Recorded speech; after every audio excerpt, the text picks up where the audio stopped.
আসসালামু আলাইকুম এইচএসসি 26 এর শিক্ষার্থীরা, আজকের এই ক্লাসে আমরা মহাকর্ষ ও অভিকর্ষ এই চ্যাপ্টারটা সম্পূর্ণ শেষ করার চেষ্টা করব। যতগুলো টাইপ তোমার সিকিউ আসা পসিবল সবগুলো টাইপ কভার করার চেষ্টা করব উইদিন 30 মিনিটস। সো এই ক্লাসটা এতদিন পর্যন্ত অনেক ওয়ান শট করছো, এই ওয়ান শটটা একটু ডিফারেন্ট হবে, এটা কুইক রিভিশন টাইপের একটা ওয়ান শট। তো শুরু করা যাক। তো প্রথমেই আমাদের যে টাইপ থেকে কোশ্চেন আসে সেটা হলো বিভিন্ন অবস্থানে অভিকর্ষ ত্বরণ। তো বিভিন্ন অবস্থানে অভিকর্ষ ত্বরণ দেখো, ধরো এটা আমার পৃথিবী, এটা হলো আমার পৃথিবী। তো পৃথিবীর কেন্দ্র থেকে একটু ডিস্টেন্স হলো আর, তাই না? কেন্দ্র থেকে একটু ডিস্টেন্স হলো আর, যেটা হলো পৃথিবীর ব্যাসার্ধ। এবং এই জায়গায় আমার একটা বস্তু আছে, অর্থাৎ এটা হলো পৃথিবী পৃষ্ঠে। তো পৃথিবী পৃষ্ঠে অভিকর্ষ ত্বরণ, পৃথিবী পৃষ্ঠে অভিকর্ষ ত্বরণ, পৃথিবী পৃষ্ঠে অভিকর্ষ ত্বরণ জি ইকুয়াল হলো জিএম বাই আর স্কোয়ার। এখানে জি কি? জি হলো মহাকর্ষ ধ্রুবক আর এম হলো পৃথিবীর ভর। এম হলো পৃথিবীর ভর। ওকে, এবার আরেকটা জিনিস হয় যে ধরো পৃথিবীর পৃষ্ঠে না হয়ে বস্তুটা আছে পৃথিবী পৃষ্ঠ থেকে এইচ উচ্চতায়, পৃথিবী পৃষ্ঠ থেকে এইচ উচ্চতায় আছে। লাইক এখানে হলো আমার পৃথিবী পৃষ্ঠ থেকে এইচ উচ্চতায় আছে। তাহলে এইচ উচ্চতায় অভিকর্ষ ত্বরণ আমার কত হবে? অভিকর্ষ ত্বরণ জি ইকুয়াল হবে GM by R plus H square. Okay fine. এবার জি এর আরেকটা সূত্র জানো, অভিকর্ষ ত্বরণ নির্ণয়ের আরেকটা সূত্র হলো, অভিকর্ষ ত্বরণ নির্ণয়ের আরেকটা সূত্র জানো, অভিকর্ষ ত্বরণ জি ইকুয়াল হলো 4/3 পাই রো জি আর। এখানে রো কি? রো হলো পৃথিবীর ঘনত্ব,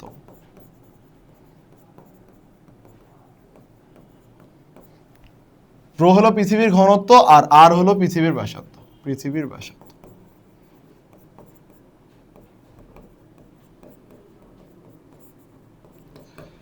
এইটা হলো, এই সূত্রটা হলো পৃথিবী পৃষ্ঠে অভিকর্ষ ত্বরণ নির্ণয়ের সূত্র। তো এখন যদি আমার বস্তুটা পৃথিবী থেকে এইচ গভীরতায় থাকে, লাইক এটা হলো আমার এইচ গভীরতায় আছে, পৃষ্ঠ থেকে এইচ গভীরতায় থাকে, তাহলে এটা এখন আমার আর না হয়ে যাবে আর মাইনাস এইচ।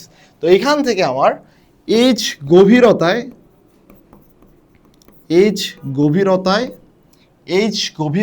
আমার হলো অভিকর্ষ ত্বরণ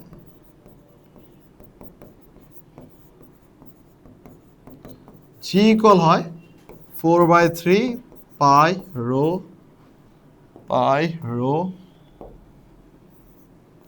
জি R minus H. That's the equation.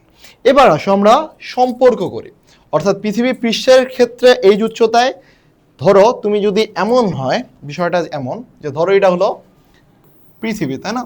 তো তুমি পৃথিবী পৃষ্ঠের অভিকর্ষ ত্বরণ জানো, বা কোনো একটা গ্রহের পৃষ্ঠের অভিকর্ষ ত্বরণ জানো, যেটা হলো জি। তো পৃষ্ঠে অভিকর্ষ ত্বরণ, গ্রহের পৃষ্ঠে অভিকর্ষ ত্বরণ, সেটা পৃথিবী হইতে পারে অথবা যে কোনো গ্রহ হইতে পারে, গ্রহের পৃষ্ঠে অভিকর্ষ ত্বরণ আমরা জি ইকুয়াল জানি জিএম বাই আর স্কোয়ার। এখন লাইক সাপোজ পৃথিবী পৃষ্ঠ থেকে এইচ উচ্চতায় একটা গ্রহ আছে, এইচ উচ্চতায় গ্রহ তো না, পৃথিবী পৃষ্ঠ থেকে এই যে গ্রহটা আছে, এই গ্রহের পৃষ্ঠ থেকে এইচ উচ্চতায় তুমি একটা বস্তু নিয়ে গেছো, যে বস্তুটা এখানে ছিল সেই বস্তুটা এইচ উচ্চতায় এখানে নিয়ে গেছো। সেই ক্ষেত্রে আমার জি ড্যাশ ইকুয়াল কি হয়? GM by R plus H square, তাই না? তো এটা যদি আমার 1 নং হয়, এটা যদি আমার 2 নাম্বার হয়, তো 2 ভাগ যদি আমি 1 করি, তাহলে যেটা আসে জি ড্যাশ ইকুয়াল তুমি পাবা আর বাই আর প্লাস এইচ এর উপর হোল স্কোয়ার ইন্টু হলো জি। এটা হলো তোমার আরেকটা সূত্র। এটা হলো কি সূত্র? যে পৃথিবী পৃষ্ঠ বা কোনো একটা গ্রহের পৃষ্ঠের অভিকর্ষ ত্বরণ যদি তোমার নোন থাকে, সেই ক্ষেত্রে এইচ উচ্চতায় আমার হলো অভিকর্ষ ত্বরণটা কিভাবে বের করতে পারবো? এই সম্পর্ক থেকে কিন্তু আমরা বের করতে পারবো। তো এই সম্পর্কটা লাগবে আমার পরবর্তী ম্যাথ করার জন্য। এখন ধরো পৃষ্ঠের অভিকর্ষ ত্বরণ হলো আমার জি,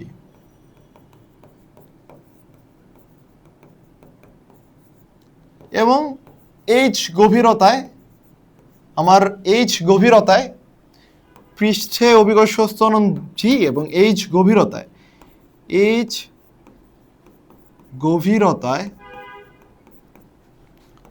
অভিকর্ষ ত্বরণ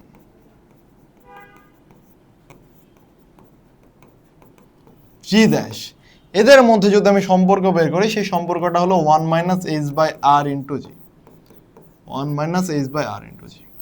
তো এই ফর্মুলাটাও আমাদের লাগবে, এই ফর্মুলাটাও মনে রাখবা।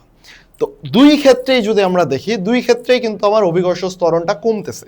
মানে আমি যদি উপরে যাই সেই ক্ষেত্রে আমার অভিকর্ষ ত্বরণ হ্রাস পাচ্ছে, আবার নিচের দিকে যাই সেই ক্ষেত্রে আমার অভিকর্ষ ত্বরণ হ্রাস পাচ্ছে। এবং এই যে হ্রাস পাচ্ছে এটা যদি আমরা গ্রাফিক্যাল একটা রিপ্রেজেন্টেশন করি, তো প্রথমে গভীরতার ক্ষেত্রে তুমি দেখো, রতার ক্ষেত্রে জি সমানুপাতিক, ওই যে আমি যদি এই সূত্রটা কল্পনা করি, এই সূত্রটা মেইন সূত্র যদি এটা হয় 4/3 pi rho G R minus H, তো আমার এই অভিকর্ষ ত্বরণটা নির্ভর করতেছে আর মাইনাস এইচ এর উপর। এটা যদি আমার কনস্ট্যান্ট হয় তার মানে কি জি সমানুপাতিক আর মাইনাস এইচ। তো এইচ যত বড় হবে এই পুরা ভ্যালুটা তত কম হবে না ভাইয়া? ধরো লাইক যদি আমি 6 ধরি হলো 6, আর এর ভ্যালু যদি আমি 6 ধরি, এইচ যদি হয় 2 তাহলে আমার ভ্যালু হয়ে যাবে 4, তাহলে জি এর মান এখন কি হবে 4। যদি আমি এইচ কে 3 মানে এইচ কে বাড়াই, 1 বাড়াই, তাহলে যদি এটা 3 হয়, এটা যদি 3 হয় তাহলে 6 - 3, তার মানে এর ভ্যালু হচ্ছে 3 হচ্ছে। তার মানে কি এই জি এর ভ্যালুটা কমতেছে। তো এইচ যত বড় হবে তত হলো আমার জি এর ভ্যালু কমবে। তো এই সম্পর্কটা হলো সমানুপাতিক। আবার অপরদিকে আরেকটা সম্পর্ক দেখো, জি ইকুয়াল হলো gm/r+h²। তো এইখানে জি সমানুপাতিক হলো r+h এর উপর হোল স্কয়ার। তার মানে কি বর্গমূলের সমানুপাতিক, বর্গমূলের ব্যস্তানুপাতিক। এখানে বর্গমূলের ব্যস্তানুপাতিক, আর এখানে হলো এইচ যত বাড়বে তত হলো আমার জি এর ভ্যালু কমবে, এবং এই গ্রাফটা দেখতে অনেকটা সমানুপাতিক। সো এখানে যদি আমরা গ্রাফ আঁকি, আমরা যদি গ্রাফ আঁকতাম, গ্রাফটা দেখতে এমন হতো, এই যে গ্রাফটা দেখতে এমন হতো। কেন এটা কেন সরলরেখার মতো দেখতে হলো? কারণ আমার এই জায়গায় গ্রাফটা হলো জি সমানুপাতিক আর মাইনাস এইচ, আর এটা হলো আমার আর, আর এই পয়েন্টেই আমার হলো ম্যাক্সিমাম জি পাবো, এই পয়েন্টেই আমি ম্যাক্সিমাম জি পাবো, এই পয়েন্টে আমি ম্যাক্সিমাম জি পাবো। এবং এই গ্রাফটা সম্পর্ক কি জি সমানুপাতিক 1r², অর্থাৎ এটা হলো ব্যস্তানুপাতিক সম্পর্ক। আর এটা হলো আমার এইচ এর সাথে এইচ যত বাড়তেছে এই টোটাল ভ্যালুটা কমতেছে, যার কারণে এটা দেখতে আমার হলো সরল রেখা। এই টোটাল দেখতে সরল রেখা। আমি যত গভীরতায় নামবো তত আমার জি এর মান কমবে, এবং যত উচ্চতায় উঠবো তত আমার জি এর মান কমবে। এবং জি এর মান সর্বোচ্চ পাবা এটা হলো পৃষ্ঠে, কোনো একটা গ্রহের পৃষ্ঠে, অর্থাৎ পৃথিবী যদি চিন্তা করো তাহলে পৃথিবী পৃষ্ঠে। এই তো। এবার চলো আমরা নেক্সট টাইপ দেখি মুক্তিবেগ। মুক্তিবেগের কনসেপ্টটা আসলে কি? মুক্তিবেগ কাকে বলে? মুক্তিবেগ হলো যেই সর্বনিম্ন বেগে কোনো একটা গ্রহ থেকে কোনো একটা বস্তুকে যদি নিক্ষেপ করো, সেটা যদি আর ওই গ্রহে ফিরে না আসে, এটাকে বলা হইতেছে মুক্তিবেগ। লাইক যে আমি এই কলমটাকে পৃথিবী থেকে যদি আমি ঢিল ছুড়ি, এই কলমটা যদি আর পৃথিবীতে ফিরে না আসে, সেই ক্ষেত্রে এই জিনিসটাকে বলতেছে মুক্তিবেগ প্রাপ্ত। এবং এই বেগটার একটা সর্বনিম্ন ভ্যালু আছে, যে ধরো কোন একটা রশিকে যদি তুমি টান মারো, ঠিক আছে, কোন একটা রশিকে টান মারো, ধরো এই রশিটা সর্বনিম্ন 10 নিউটন পর্যন্ত সহ্য করতে পারে, সর্বোচ্চ 10 নিউটন সহ্য করতে পারে, তাহলে সর্বনিম্ন তুমি 10 নিউটন বল প্রয়োগ করলে রশিটা ছিঁড়ে যাবে, এর বেশি প্রয়োগ করলে অবশ্যই ছিঁড়ে যাবে। তাহলে মুক্তিবেগটা এই জন্যই বলা হয় সর্বনিম্ন বেগ। তার মানে পৃথিবীর ক্ষেত্রে 11.2 কিলোমিটার পার সেকেন্ড, পৃথিবীর ক্ষেত্রে 11.2 কিলোমিটার পার সেকেন্ড। তো এরটুক বেগ যদি দিতে পারি তাহলেই পৃথিবী পৃষ্ঠ থেকে ছেড়ে চলে যাবে। এর থেকে বেশি দিলে তো অবভিয়াসলি পৃথিবী পৃষ্ঠ থেকে ছেড়ে চলে যাবে। তো মুক্তিবেগের আমার দুটো সূত্র আছে, মুক্তিবেগকে প্রকাশ করা হয় ভি দ্বারা। তো ভি ইকুয়াল লেখা যায় হলো √2gm/r, এবং আরেকটা সূত্র হলো ভি ইকুয়াল হলো √2gr। জি কি? অভিকর্ষ ত্বরণ।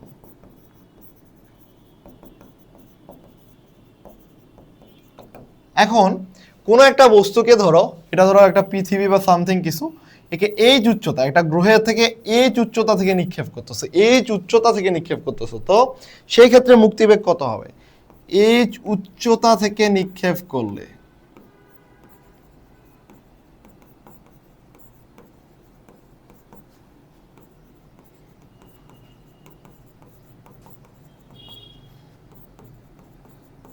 মুক্তিবেগ সমান √gm/√2gm/r+h। এটা, এগুলো মনে রাখবা, এই সূত্রগুলো জাস্ট মনে রাখবা, তাহলেই হবে। এরপর আমরা আসি উপগ্রহের বেগ, উচ্চতা ও পর্যায়কাল। উপগ্রহের বেগ, উচ্চতা ও পর্যায়কাল। উপগ্রহের বেগ, একটা উপগ্রহ কি করে, এটা ধরো পৃথিবী, তার আসে একটা স্যাটেলাইট ঘুরতেছে। উপগ্রহ কি জিনিস? স্যাটেলাইট, যে নির্দিষ্ট সময় পর পর পৃথিবীকে প্রদক্ষিণ করবে। তো এই উপগ্রহটা পৃথিবীকে কেন্দ্র করে ঘুরতেছে। তো এই গতিটা হলো পর্যায়বৃত্ত গতি, এবং তাহলে তার একটা পর্যায়কালও থাকবে, এবং সে পৃথিবী থেকে এই উচ্চতায় ঘুরতেছে, এটা হলো এই উচ্চতায়, এবং টি হলো তার পর্যায়কাল, টি হলো পর্যায়কাল, এই পর্যায়কালে সে ঘুরতেছে। এখন আমরা, এবং তার মধ্যে একটা বেগ ভি থাকবে, তার মধ্যে একটা বেগ ভি, সে একটা বেগেই তো ঘুরবে, তাই না? পৃথিবীর চারপাশে একটা সার্কুলার মোশনে একটা বেগে সে ঘুরতেছে। তো আমরা সেই বেগ, তারপর হলো পর্যায়কাল, কত উচ্চতায় ঘুরতেছে, এই সূত্রগুলো একটু দেখব। তো উপগ্রহটার বেগ ভি ইকুয়াল হলো √gm/r+h। এটা হলো উপগ্রহের বেগ, মনে রাখবা, এটা হলো উপগ্রহের বেগ।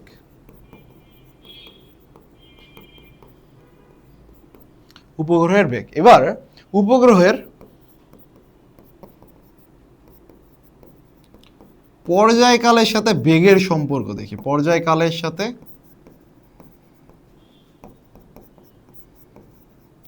বেগ সম্পর্কটা কি? আমরা জানি কি, ভি ইকুয়াল ওমেগা আর, তাই না? তো ভি ইকুয়াল 2π/t/r, এটা আমরা জানি। এই সূত্র ইউজ করে আমরা এখানে আসলে উপগ্রহের পর্যায়কালের সাথে সম্পর্ক বের করব। তো ভি ইকুয়াল আমার আসবে কি 2πr+h/t। এটা হলো, এই ভিটা হলো আমার বেগ, এটা হলো বেগ, আর এই টিটা হলো আমার পর্যায়কাল।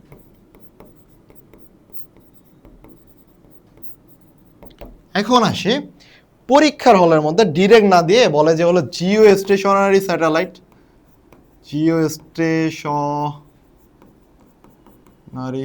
স্যাটেলাইট, অথবা ভূস্থির উপগ্রহ কি না,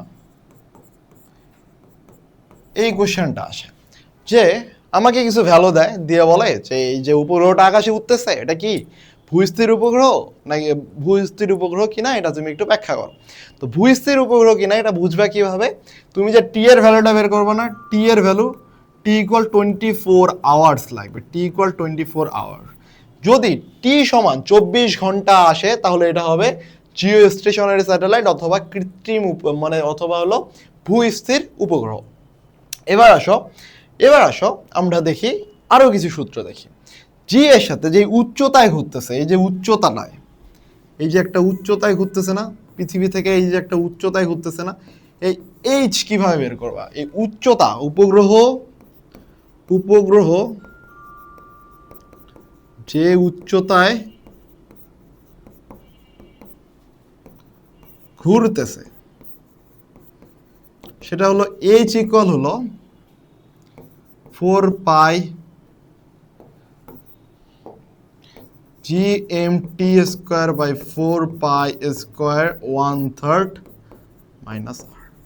এই বড় সূত্রটা মনে রাখবে। এই বড় সূত্রটা মনে রাখলে অনেক উপকার হবে, অনেক কাজে লাগবে। এই বড় সূত্রটা কি কাজে লাগবে? তোমার অনেক সময় ভি এর ভ্যালু দেওয়া থাকে না, যদি ভি আর টি এর ভ্যালু দেওয়া থাকে তাহলে তো তুমি এই সূত্র ফেলেই ডিরেক্টলি করে ফেলতে পারো। বাট যদি ভি আর টি এর ভ্যালু দেওয়া না থাকে, সেই ক্ষেত্রে তোমার টি এর ভ্যালু যদি দেওয়া থাকে, ভি এর ভ্যালু দেওয়া না থাকে, সেই ক্ষেত্রে তুমি এই ফর্মুলা ইউজ করে ডিরেক্টলি কত উচ্চতায় উপগ্রহটা ঘুরতেছে এটা তুমি বের করে ফেলতে পারবা।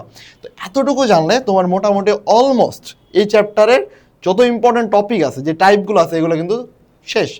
এখন আরেকটা খুবই সিলি একটা টাইপ, এই টাইপ থেকে এমসিকিউ বেশি আসে, সিকিউ কম আসে, সেটা হলো গ্যালিলিও সূত্র। গ্যালিলিও সূত্রের একটা ফর্মুলায় মনে রাখবা, 3টা সূত্র আছে তার মধ্যে শুধু একটা মনে রাখবা, একটা লাগবে তোমার। ধরো এটা হলো সূর্য, এটা হলো পৃথিবী, আর এটা হলো পৃথিবী, আর এটা হলো তোমার সূর্য। সেই সূর্যটাকে প্রদক্ষিণ করতেছে পৃথিবী। এর এখান থেকে এর ব্যাসার্ধ কত? আর। এবং এই যে প্রদক্ষিণ করতেছে, একটা পর্যায়কাল থাকবে না? প্রদক্ষিণ করলে কি হবে?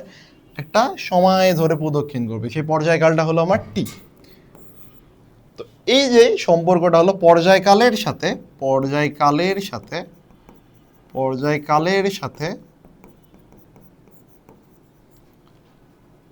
দূরত্বর সম্পর্ক। এটা হলো টি স্কোয়ার সমানুপাতিক আর কিউব। এই জিনিস জাস্ট মনে রাখবা, পর্যায়কালের সাথে দূরত্বের সম্পর্ক হলো টি স্কোয়ার সমানুপাতিক আর কিউব। বাকিগুলো তোমার লাগবে না, ওগুলো কিন্তু পরীক্ষায় খুব বেশি ইম্পর্টেন্ট না। সময় থাকলে দেখবা, বাট সময় না থাকলে জাস্ট একটু জানলেই হবে। এবার আসো আমরা ডিরেক্ট ম্যাথে চলে যাই। ম্যাথ, আরেকটা জিনিস আছে, আরেকটা অভিকর্ষ স্তরণে আমাদের একটা জিনিস গ্যাপ চলে গেছে। অভিকর্ষ স্তরণে ধরো পৃথিবী যে ঘুরতেছে না, পৃথিবী ঘুরতেছে, এর জন্য আমাদের অভিকর্ষ ত্বরণ চেঞ্জ হয়, এবং কত অক্ষাংশে ঘুরতেছে সেটার উপর ভিত্তি করেও আমার কিন্তু অভিকর্ষ ত্বরণের ভ্যালু চেঞ্জ হয়। এবং সেটা কত হয়? ধরো আমার পৃথিবী থেকে ডেল অক্ষাংশে ঘুরতেছে, সেই ক্ষেত্রে আমার জি ড্যাশ ইকুয়াল হবে জি মাইনাস ওমেগা স্কোয়ার আর কস স্কোয়ার ডেল। তো এটা হলো কত অক্ষাংশে ঘুরতেছে, এই ডেল হলো সে ডিগ্রিতে একটা ভ্যালু দেওয়া থাকবে, ওমেগা হলো তো আমার পর্যায়কাল, কৌণিক কম্পাঙ্ক ওমেগা ইকুয়াল আমার কি 2π/t, কৌণিক কম্পাঙ্ক। সো এই সূত্রটাও মনে রাখবে। এই সূত্রটা কি? যে আমার ভূপৃষ্ঠে কোনো অক্ষাংশে, এটা হলো বেসিক্যালি আমাদের আসে উত্তর মেরু অক্ষাংশে অভিকর্ষ ত্বরণ, এই জিনিসটাও লাগবে আমাদের। তো এই কয়েকটা সূত্র জানলেই তোমাদের অলমোস্ট এই চ্যাপ্টার শেষ। দেখো আমাদের এইখানে কি বলছে, সূর্যের চারপাশে পৃথিবীর রৈখিক দ্রুতি বের করো। তো আমরা একটু ভিজুয়ালাইজ করার চেষ্টা করি। 10 কেজি ভরের একটি বস্তুকে বিষুবীয় অঞ্চল হতে মেরু অঞ্চলে স্থানান্তর করা হলো। পৃথিবীর বার্ষিক গতি আহ্নিক গতি এত এবং 24 ঘন্টা। পৃথিবী ও সূর্যের মধ্যকার দূরত্ব এত। তাহলে পৃথিবীর ব্যাসার্ধ আমার এত দেওয়া আছে, অভিকর্ষ ত্বরণ আমাকে নির্ণয় করতে দেওয়া আছে। আমাকে বলছে পৃথিবীর চারপাশে রৈখিক দ্রুতি কত। আমরা ভি ইকুয়াল জানি ওমেগা আর, এখন এটা তো আমার পৃথিবী, তাই না? এটা হলো আমার পৃথিবী, এটা হলো আমার সূর্য, এটা হলো আমার পৃথিবী। এই পৃথিবী এই অক্ষ বরাবর ঘুরতেছে। তো পৃথিবীর ব্যাসার্ধ আমার দেওয়া আছে, এবং এরটুক ডিস্টেন্সও আমাকে দেওয়া আছে, যে হলো 1.5 × 10⁻11। তাহলে আর ইকুয়াল হবে 1.5 × 10⁻11 প্লাস হলো আর। আর আমরা হলো পৃথিবীর ব্যাসার্ধ আমরা ইকুয়াল জানি কত? 6.4 × 10⁻6। where is my calculator?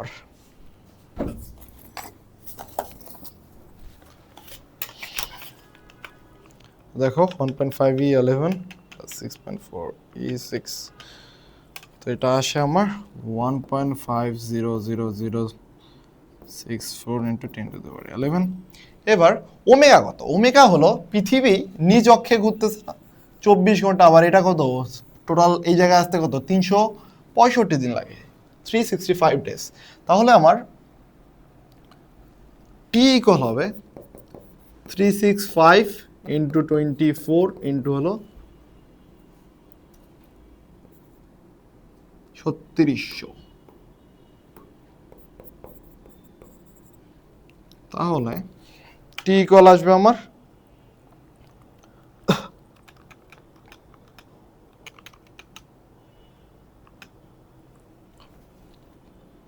3.1536000। তো এইখানে ভি ইকুয়াল তুমি বের করবা, ভি ইকুয়াল হলো 2π/t ইন্টু হলো আর। সো তোমার কাছে টি এর ভ্যালু আছে, তোমার কাছে আর এর ভ্যালু আছে, এবং তুমি ভি এর মধ্যে জাস্ট এখানে ভ্যালুগুলো বসাই দেবা, তাহলে তুমি ভি এর ভ্যালু পেয়ে যাবা। এবং এই ভি এর যে ভ্যালুটা, এটাই হলো আমার রৈখিক দ্রুতি। এবার আসো, যদি আহ্নিক গতি না থাকতো তবে বিষুবীয় অঞ্চল হতে মেরু অঞ্চলে বস্তুটি স্থানান্তরের ফলে ওজনের পরিবর্তন হবে কি, গাণিতিকভাবে বিশ্লেষণ করো। তোমার কাছে ওজনের পরিবর্তন চাইছে যে হবে কি না। তো আমরা একটু যদি বিশ্লেষণ করি,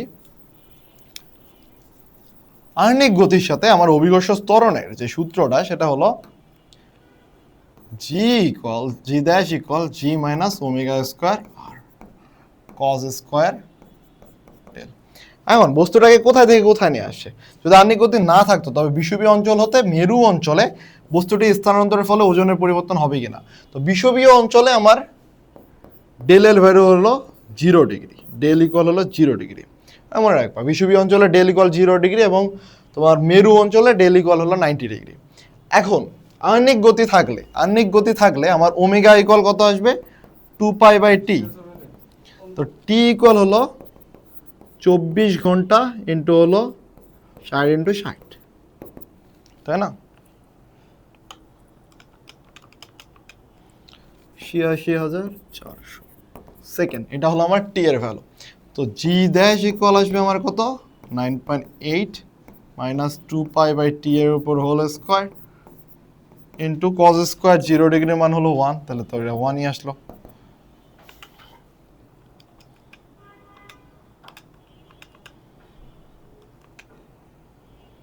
তাহলে এটা বাদ দিলে হবে 9.79999 সামথিং কিছু একটা। এবার তোমার হলো মেরু অঞ্চলে স্থানান্তর করলে তাহলে এই জায়গায় আমার ওয়েট কত হবে? তাহলে লিখো হচ্ছে বিষুব অঞ্চলে, বিষুব অঞ্চল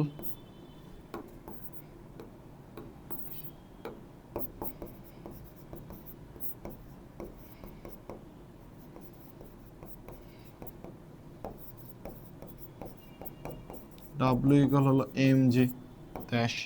তাহলে এম আমার কত ছিল? এম দেওয়া ছিল 10 কেজি, এম ছিল 10 কেজি। 10 গুণন 9.7999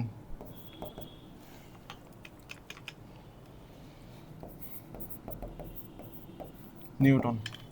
এখন বস্তুটাকে তো আমার কোথায় নিয়ে গেছে? বস্তুটাকে নিয়ে গেছে মেরু অঞ্চলে, এবং মেরু অঞ্চলে যখন নিয়ে গেছে তখন কিন্তু আমার আহ্নিক গতি ছিল না। তাহলে মেরু অঞ্চলে স্থানান্তরের সময় মেরু অঞ্চলে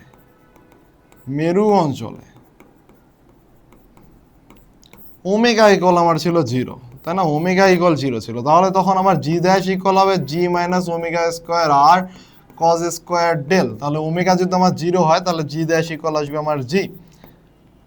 তাহলে তখন আমার ডাব্লিউ ইকুয়াল হবে 10 ইন্টু 9.8, সো এটা আসবে 98 নিউটন। তো আমার ডেল ডাব্লিউ ইকুয়াল আসবে আগের ডাব্লিউ ড্যাশ মাইনাস এই যে আমার 98 মাইনাস আগেরটা বাদ দিয়ে দেবা, যা আসবে তাই অ্যান্সার। এবার পরেরটা দেখো, কৃত্রিম উপগ্রহটির কেন্দ্রমুখী ত্বরণ বের করো। কৃত্রিম উপগ্রহটির কেন্দ্রমুখী ত্বরণ আমার কাছে বের করতে বলছে। তো দেখো কি কি ভ্যালু দেওয়া আছে। পৃথিবীর ভর, ব্যাসার্ধ যথাক্রমে এত কেজি এবং এত মিটার, পৃথিবী পৃষ্ঠ থেকে 700 কিলোমিটার উচ্চতায় একটি কৃত্রিম উপগ্রহ আবর্তন করছে। আমরা হচ্ছে কেন্দ্রমুখী ভর নির্ণয় সূত্র কি জানি? A c equal v square by r. এটা হলো কেন্দ্রমুখী ভর, কেন্দ্রমুখী ত্বরণ নির্ণয় সূত্র। এটা হলো চ্যাপ্টার 4 থেকে আসছে। তো আমার কি লাগবে? আমার হলো ওই যে অত উচ্চতায় ওই পৃষ্ঠে ওই উপগ্রহটার ভি লাগবে, এবং আর তো আমার দেওয়া আছে। এই আর ইকুয়াল কত? আর ইকুয়াল হবে আর প্লাস এইচ। তো এইচ ইকুয়াল আমার কত দেওয়া আছে? এইচ দেওয়া আছে আমার কাছে, এই যে কোথায় গেল, পৃথিবী পৃষ্ঠ থেকে 700 কিলোমিটার উচ্চতায়। তাহলে এইচ দেওয়া আছে আমাকে 700 কিলোমিটার ইন্টু 10⁻³ আর দেওয়া আছে 6.4 ইন্টু 10⁶। তো এই ভ্যালু সব দেওয়া আছে। এবং ভি বের করবা প্রথমে। ভি ইকুয়াল কিভাবে বের করবা? যত উচ্চতায়, তাহলে হচ্ছে আমার ভি আসবে root over GM by R plus H, এই ফর্মুলা ইউজ করবা। তো এই ফর্মুলা ইউজ করে তুমি ভি এর ভ্যালু পাবা এবং এখানে আর এর ভ্যালুতে আর এর ভ্যালু বসায় দিবা, দ্যাটস অ্যান্সার। যা আসবে সেটাই তোমার অ্যান্সার। এবার ঘ নাম্বারে বলছে উদ্দীপকে কৃত্রিম উপগ্রহটি মহাশূন্যে মিলিয়ে যাওয়ার সম্ভাবনা আছে কি না। কৃত্রিম উপগ্রহটি মহাশূন্যে মিলিয়ে যেতে পারে কিনা সেটা তোমার কাছে বের করতে বলছে। তোমার কি করছে, তুমি যে ভিটা বের করবা, কৃত্রিম উপগ্রহটা মহাশূন্যে মিলিয়ে যাবে তখনই যখন ভি থেকে তোমার যে গ্রহর যে ভি সেটা যদি গ্রেটার দেন ভি হয় অথবা সমান হয়, তখনই কেবলমাত্র তখনই কৃত্রিম উপগ্রহটা মহাশূন্যে মিলিয়ে যাবে। তো তুমি যে ভি ক্যালকুলেশন করবা, ভি ইকুয়াল যে root over GM by R plus H, এটা বের করবা। এটা বের করার পর তুমি দেখবা যে এটা কি ভি সমান হয় কিনা, অর্থাৎ 11.2 এটা হয় কিনা। তো এই ম্যাথের জন্য তোমার হলো ভিটাও ক্যালকুলেট করতে হবে, root two GM by r, এটা করে তুমি হচ্ছে ভি বের করবা। আর গ হতে তুমি হচ্ছে ভি পাইছো, গ হতে ভি পাইছো। এরপর তুমি হচ্ছে জাস্ট ভির সাথে ভি সমান ইকুয়াল এটা এই সম্পর্কটা স্থাপন করবা, দেখবা যে এটা হয় কিনা। যদি হয় তাহলে মিলিয়ে যাবে, না হলে মিলাবে না। উদ্দীপক অভিকর্ষ ত্বরণের মান নির্ণয় করো। তো অভিকর্ষ ত্বরণের আমরা এই উচ্চতায় অভিকর্ষ ত্বরণের সূত্র আমরা জানি GM by R plus H এর উপর হোল স্কোয়ার। তো এম এর ভ্যালু আমরা জানি 6 × 10⁻²৪, আর এইচ তো আমাকে দেওয়া আছে 500 কিলোমিটার। তো 500 কিলোমিটার ইন্টু হলো 10⁻³ দ্যাটস ইট, ভ্যালু বসাবো, মান শেষ। পরের ম্যাথের ক্ষেত্রে পরের ম্যাথে বলছে ঘ উদ্দীপক উপগ্রহটি ভূস্থির উপগ্রহ কিনা রূপান্তর করা যাবে কিনা ব্যাখ্যা করো। তো t equal 2π r plus h by হলো ভি। এটা আরেকটা সূত্র হলো আমাদের কি আছে, আরেকটা সূত্র আমরা জানতাম না, এইচ ইকুয়াল হলো জিএমটি স্কোয়ার বাই 4π² 1/3 মাইনাস আর। তো এই সূত্রের মধ্যে টি এর ভ্যালু তুমি বসায় দেবা 24 ঘন্টা, টি ইকুয়াল 24 ইন্টু 60 ইন্টু 60, এই ভ্যালুটা বসাবো। টি এর ভ্যালু এই ভ্যালুটা বসায় এইচ বের করবা। এইচ একটা ভ্যালু আসবে, এইচ সামথিং একটা ভ্যালু আসবে। ধরো এইচ আসছে 10,000 কিলোমিটার, সাপোজ ধরলাম 10,000 কিলোমিটার এইচ আসলো। তখন বলবা যে যদি আমার স্যাটেলাইটটাকে এত উচ্চতায় নিয়ে যেতে পারি তাহলে এটা আমার হলো ভূস্থির উপগ্রহ হবে। এবার আমরা নেক্সট ম্যাথটা দেখি। কৃত্রিম উপগ্রহটির বেগ নির্ণয় করো। বেগ নির্ণয় সূত্র আমরা কি জানি, বেগ ইকুয়াল আমরা জানি root over GM by R plus H, তাই না। তো এখানে এম তো আমার দেওয়া আছে, পৃথিবীর ভর আমরা জানি। তো তোমাকে পৃথিবীর ব্যাসার্ধ দেওয়া আছে, এইচ কোথায়, এইচ কি দেওয়া আছে, এই যে 3.6 × 10⁻⁴, এটা হলো আমার এইচ। তো এইচ যেহেতু দেওয়া আছে কেন্দ্র হতে, একটু মনোযোগ দেওয়া রাখবে, কেন্দ্র হতে, তার মানে তোমাকে আর প্লাস এইচ এর ভ্যালুটাই কিন্তু দেওয়া আছে, এটা কিন্তু আর প্লাস এইচ এর ভ্যালু টোটাল। কেন্দ্র হতে কৃত্রিম উপগ্রহ কি উৎক্ষেপণ কেন্দ্র হতে উচ্চতায় একটি কৃত্রিম উপগ্রহ, আচ্ছা যেখানে উৎক্ষেপণ কেন্দ্র হতে কৃত্রিম আচ্ছা তাহলে আর প্লাস এইচ না, এটা শুধু এইচই দেওয়া আছে, তোমাকে এইচ দেওয়া আছে, আর এটা হলো তোমার আর এর ভ্যালু। জাস্ট মান বসাবা। কৃত্রিম উপগ্রহটি ভূস্থির হবে কিনা গাণিতিকভাবে বিশ্লেষণ করো, জাস্ট এই সূত্র বসাবা। ভি পাইছো, তো আমরা জানি ভি ইকুয়াল হলো 2π r plus h divided by t. তো t equal 2π r plus h divided by v. Just value বসাবা। এই গতে হলো ভি পাবা এই সূত্র ইউজ করে, ঘতে যায় জাস্ট ওই ভি এর ভ্যালু বসায় দিয়ে তুমি টি বের করবে, এবং টি এর মান যদি 24 ঘন্টা আসে তাহলে তুমি বলতে পারবা গ্রহটা ভূস্থির, আদারওয়াইজ ভূস্থির না। তো দ্যাটস অল। আর এই ম্যাথটা দেখো, যখন কোনো বস্তু এই বিন্দুতে অবস্থান করে তখন অভিকর্ষ ত্বরণের মান নির্ণয় করে। এই বিন্দু কোথায়, আমার চিত্রটা দেখো, এই বিন্দু হলো এই যে এতে গেছে অভিকর্ষ ত্বরণ, এমনে গেছে এই বিন্দুটা, এটা r/2। তো এটা কি গভীরতায় গেছে। তো আমার হলো পৃষ্ঠে জি দেওয়া আছে, পৃষ্ঠে আমার জি দেওয়া আছে, ভূপৃষ্ঠে জি মহাকর্ষীয় ধ্রুবক এটা দেওয়া আছে, এগুলো দেওয়া আছে। তো আমাকে পৃষ্ঠের জিটা বের করতে হবে। পৃষ্ঠের জি বের করবো আগে, ভূপৃষ্ঠের জি বের করবা, জিএম বাই আর স্কোয়ার দিয়ে ভূপৃষ্ঠের জি বের করবো। এটা হলো ভূপৃষ্ঠে